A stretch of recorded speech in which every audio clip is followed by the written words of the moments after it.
Hello friends, स्वागत है आपका एक बार फिर से आपके अपने लीगल चैनल सोच पर प्रहार में। मैं हूं एडवोकेट सनी शर्मा।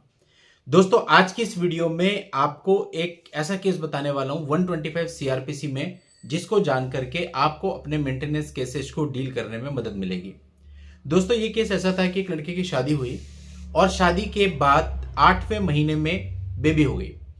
अब 8वें महीने में बेबी हो गई, उसको ऐसा लगा कि शायद चीजें कुछ गलत है और इस वजह से उसने जब बच्चा हुआ, बच्चे का डीएनए टेस्ट करवा लिया और डीएनए टेस्ट नेगेटिव आया। मतलब ये पता चला कि वो उस बच्चे का बायोलॉजिकल फादर नहीं है। और इसके बाद जब बच्चा थोड़ा बड़ा हुआ, वाइफ जो है रिकवर कर गई, तो उसने वाइफ को भी बोला कि ऐसा है कि मुझे ऐसा डाउट है, इस बच्चे का जो है एक डीएनए टेस्ट कराते हैं। तो वाइफ के साथ जाकर के भी दोनों ने बच्चे का डीएनए टेस्ट करवाया 2 जगह पे, और वो भी रिपोर्ट जो है वो नेगेटिव आई। उसमें भी ये पता चला जो पति है वो बच्चे का बायोलॉजिकल फादर नहीं है। अब खैर, इस बात को लेकर के दोनों के बीच में हुआ कि भैया कैसे करना है आगे।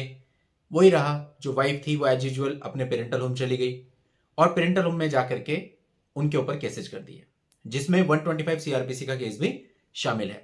और खर्चा मांग लिया काफी अच्छा सा, बच्चे का भी और अपना भी। अब उनका कहना यह है, जब मेरे पास डीएनए रिपोर्ट है जिसमें क्लियर है कि बच्चा ही मेरा नहीं है, तो बच्चे का खर्चा मैं क्यों दूं। और वाइफ का तो चलो जो मैरिट पे है वो होगा। लेकिन अब बात आ गई कि एंट्री मेंटेनेंस की एप्लीकेशन लगी और वो डिसाइड होनी है। तो उनका कहना है कि इस एप्लीकेशन के डिसाइड पे जब हमने कोर्ट को ये बात कही, तो कोर्ट ने कहा ठीक है, इस बात को मेरिट पे देखेंगे, फिलहाल हम इंट्रिम को तय करते हैं। अब देखिए, इंट्रिम पर क्या चीज इफेक्ट करती है। इंट्रिम पर इफेक्ट करता है कि अगर जो वो लड़की है वो खुद पढ़ी लिखी है और कुछ अर्निंग करती है, तो ये इंट्रिम पर देखे जाने का मुद्दा है। आपके पास उसके एडल्ट्री के कोई प्रूफ है, ये भी जो है इंट्रिम का मुद्दा है। और इसके साथ चूंकि बच्चे का इंट्रिम मांगा जा रहा है, तो बच्चा आपका नहीं है, ये भी इंट्रिम का मुद्दा है। तो अगर इस तरह की कोई भी चीजें होती हैं, तो इसके जो प्रूफ होते हैं वो आप सारे के सारे अपने इंट्रिम आर्ग्यूमेंट्स के साथ लगा सकते हो। डेफिनेटली आपको इस मामले में रिटर्न इंट्रिम आर्ग्यूमेंट करना चाहिए। और सेकेंडली, जो आप अपना एफिडेविट देते हो वो भी आप फॉर्मेट पे मत दो, बल्कि उसको खुद ड्राफ्ट करो, और जहां एक कॉलम होता है कि स्पाउस के रिगार्डिंग इंफॉर्मेशन मांगी जाती है, वहां पे पूरी ये चीजें मेंशन करो, ताकि वो ऑन रिकॉर्ड एफिडेविट पे भी आ जाए।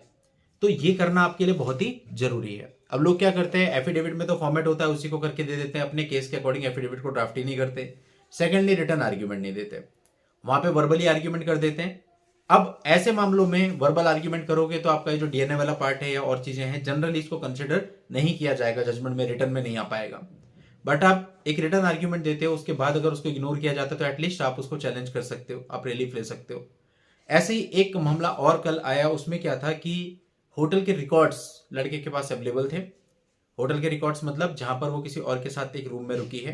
तो ये भी देखिए, सीधा सीधा एंट्री मेंटेनेंस को इंपैक्ट करने वाला मैटर है। तो ये सारे होटल के बिल और उनकी जो आईडी वाईडी होटल में लगी हुई है, ये सारी की सारी आपको एंट्री मेंटेनेंस के आर्ग्यूमेंट के साथ अटैच कर देनी चाहिए। अपने एफिडेविट में भी इसका पूरा जिक्र करना चाहिए, क्योंकि तो वेल सेटल्ड है कि भाई अगर वो एडल्ट्री में है तो उसको मेंटेनेंस नहीं मिलेगा, तो एंट्री मेंटेनेंस पे ये प्रभाव डालेगा।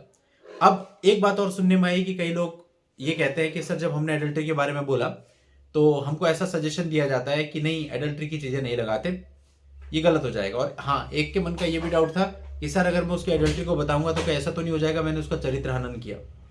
देखिए, बहुत सिंपल बात है, अगर आप विद प्रूफ बात कर रहे हैं तो ऐसा कोई चरित्र हनन वाला मामला नहीं बनता है, कोई प्रॉब्लम किसी तरह की नहीं है। अगर आपके पास प्रूफ है, फॉर एग्जाम्पल अभी इसी मामले में मैंने आपको बताया कि उसके पास होटल के बिल्स है और आप कह रहे हैं कि हाँ, होटल के बिल है और किसी के साथ एक कमरे में रुकी है, तो आप झूठ नहीं कह रहे हैं, आपके प्रूफ है, तो डिफेमेशन बन नहीं सकता है ना। और कैरेक्टर एसिसिनेशन का भी कोई मामला नहीं बन सकता। तो इसलिए आप निश्चिंत रहिए, ऐसा कुछ नहीं है। हाँ, जहां आपको पता है, आप कह रहे हैं, लेकिन आपके पास उसका कोई एविडेंस नहीं है, तो वहां पे डेफिनेटली लड़की गई है, मेरा चरित्र हनन कर रहा है। तो ऐसे मामलों में बचना चाहिए। एडल्ट्री वाला पार्ट आपको लेकर के नहीं आना चाहिए जहां की आपके पास कोई भी कंक्रीट प्रूफ नहीं है।